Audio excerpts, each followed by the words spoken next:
mənə qəmli qəmli. Yenə açıram qəmli məşəqqətli ömür dəftərin. Yığmışam ömrüm bu kiçik dəftərə dərdin sərin. Yenə səni xatırlayıram, başqa bir aləmdəyəm. Gül necə quruyursa susuz mən də o görkəmdəyəm. Gəl bu yanan qəlbimi öz damlalarımdan soyut. Gəl ki bozulsun bu da filmdəki sessiz sükut.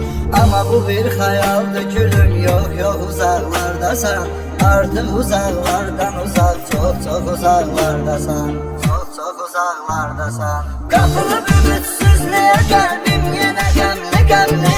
Şikayət eləyir elə məndən mənə qəmli qəmli. Qapılıb ümidsizliyə qəlbim yenə qəmli qəmli. Şikayət eləyir elə məndən mənə qəmli qəmli. Şikayət eləyir elə məndən mənə qəmli qəmli. Geri mənə verməz səni götürüb aparam fələşdi. Hansı ki vaxtsız səni məndən qoparam fələşdi. Yenə biri olsaydı əgər qalmaz idim avara. Nə məndə iradə dözüm var, nə bu dərdə çarə. Yenə götürüb gül gedirəm qəbirstanlığa sarı. Sənin yatdığın yerə dindirməyə daş məzarı. Sənin bir vaxt və verdiyin bu gülləri indi daş məzarın üstünə düzmək mənə çox çətindir. Mənə çox çətindir. Qapılıb ümidsizliyə qəlbim yenə qəmli qəmli. Şikayət eləyir elə məndən mənə qəmli qəmli. Qapılıb ümidsizliyə qəlbim yenə qəmli qəmli. Şikayət eləyir elə məndən mənə qəmli qəmli.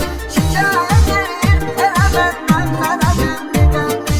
Çətindir yar mənə çox çətindir sənsizliyin. Mən öyrəşmişəm sənə çox çətindir sənsizliyin.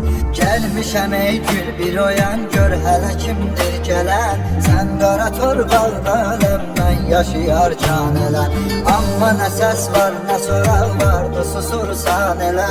Sevən də öz sevdiyini qarşılayar bir belə.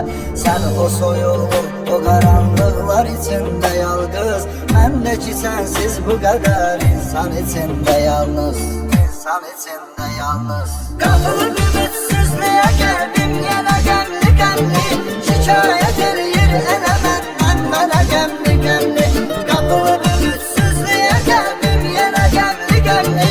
Şikayət eləyir elə məndən mənə qəmli qəmli.